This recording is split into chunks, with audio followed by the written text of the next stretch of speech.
Okay, well, we have been talking about positive reinforcement, reinforcing the command a dog is doing.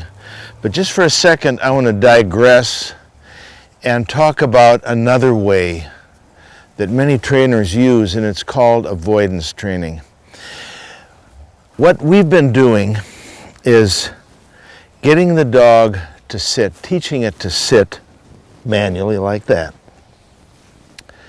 And once it's sitting, reinforcing the sit command with the leash, sit, sit, sit, and with the electric collar. Sit, sit, sit. And then supplying a reward, which is the game, the excitement. Sit. And we use that sequence to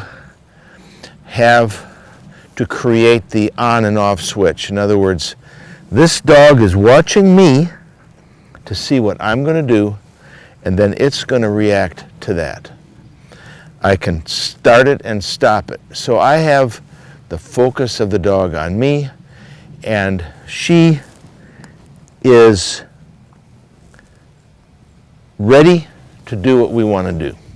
Now, by contrast, most trainers, I'm not going to say, maybe that's not the right word, many trainers use a different sequence. They call it avoidance training, and what they do is they don't use the little nicks on the electric collar. They use a continuous electric collar, which means that the stimulation starts when they press a button and it continues until they release the button.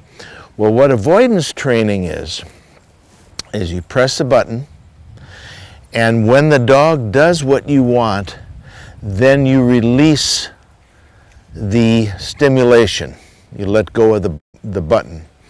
And the dog somehow then learns that when he does what you tell him to do, then the electricity stops. The stimulation stops. So this works great. The problem is, after you teach the command, you've got a week or so to rebuild the dog because he's down, he's not excited, he's not happy, he doesn't think it's wonderful, unlike what little Tart's doing. Tart thinks this is great.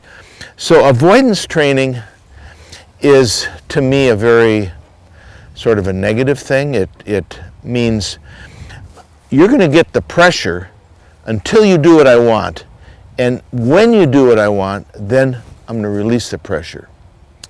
It's basically the opposite of what I like to teach. We're spending a lot of time right now building trust and confidence and excitement and fun. And it's building, building, building. But with either punishment training or avoidance training, we're not able to do that. What we do is detract from that. So that's why I'm not using that method, but I wanted to make it clear what that meant. Avoidance training means putting pressure on a dog until they do what you want and then releasing the pressure. So we're going to have another day of what we do, which is Ready? There you go. All right, good. That a girl there. Yeet. Ready? Okay. Good girl. Yeet. Sit. Good. Sit. Very good. Okay. Good girl. Sit. We want to be able to talk to the dog. Sit. Touch the dog. Sit. All the while that we're doing collie conditioning. Good girl. Sit. Building trust, building this relationship. This is our dog. We're going to have it. It's life, his whole life. We want to have a thing with the dog. We don't want the dog doing what we want because it's scared of us. We want him doing what we want because it respects us and wants to do what we want. So that's the deal, right, little Tartley? Here we go. All right, ready? There you go.